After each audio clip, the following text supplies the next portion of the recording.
Voisine. Attends. Oui, oui, voisine. Et Céline, ta santé là, ça va?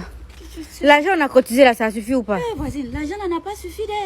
Les hôpitaux sont pauvre. chers de nos jours. Les médecins, ils ont fait ce qu'ils peuvent, mais l'argent n'a pas suffi. C'est là ils sont venus. Il dit qu'il l'accompagne. Il dit c'est moi. Il dit monsieur le médecin, l'argent même là, c'est le quartier qui a cotisé. Son mari est décédé. Et puis ces enfants là, ils n'ont pas aussi les moyens. Donc c'est le quartier, le peu on a eu là, c'est ça on a envoyé. Le médecin dit c'est qu'elle ne peut pas faire grand chose, mais néanmoins ils vont voir le directeur de l'hôpital. Comme ça ils vont voir ce qu'il va dire. C'est là ils sont allés appeler le directeur de l'hôpital. Donc quand le directeur de l'hôpital il venait, nous-mêmes, il m'a été content. Il a dit c'est qu'il va être un homme qui a la main sur le cœur, peut-être ça va aller. J'étais en train de consoler Céline. Un coup j'entends, on a vu le directeur Céline faire hey mon cœur. Il a dit hey Céline, l'argent ils ont donné pour venir te soigner ici, il n'y a pas pour ton cœur dedans. Il faut te calmer ici. Ancien qu'elle est là, on va soigner ça, il ne faut pas créer nouveau.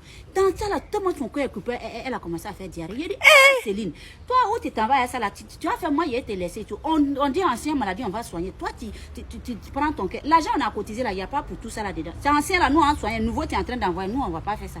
C'est là quand le docteur est arrivé, je dis le docteur même, le directeur est arrivé, elle ne peut même pas regarder le monsieur dans les yeux. Il dit Céline, c'est le directeur qui est là, il faut lui expliquer ton problème. Céline est en train de pleurer.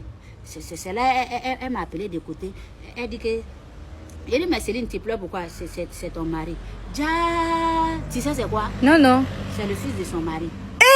Le directeur de l'hôpital. Le directeur de l'hôpital, c'est le fils au mari de Céline. Mais elle a beau quelqu'un dans sa famille comme ça, puis elle souffre. Tu sais pourquoi elle pleure? Tu sais, avant, là, quand les hommes les avaient leurs enfants de jeunesse, là, et puis après, ils se marient, quand ils veulent envoyer leur enfant de jeunesse dans la famille, dans son couple, là, la femme, elle dit non, c'est un enfant bâtard. S'il vient là, si mon mari meurt là, c'est lui qui va hériter parce qu'il est le premier enfant. Non, elle a maltraité l'enfant là, quand l'enfant est parti. Donc, ils se sont perdus de vue. C'est dans ça la partie de Céline a eu mal au cœur et puis elle a eu diarrhée là. C'est ça, elle dit Céline, bon, où affaire là, ça s'en va là. On dirait que ça devient une affaire de famille. Il va y rentrer chez moi. Voisin, tu es méchant. Non, ça devient une affaire de famille. On ne sait jamais de quoi demain est fait.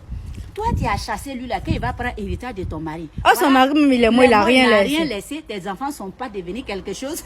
Celui que tu as chassé là, il est devenu directeur de l'hôpital. Grand hôpital qu'on connaît là. C'est ça, je dis. Céline, comme ça transformé en une histoire de famille là. Et toi, mais tu as mieux fait. Elle dit, voisine, pardon, il faut rester.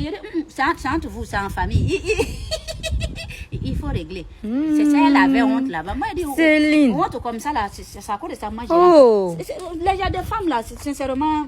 Moi, je ne les comprends pas. Non, vas-y, allons-y. Rentrons. Monsieur, il a fait son enfant de jeunesse. Il n'a pas marié la dame. On ne sait pas de quoi elle fait. Mais il faut accepter. Il va prendre son enfant pour venir mettre à côté de lui. Tu as tout fait pour chasser l'enfant.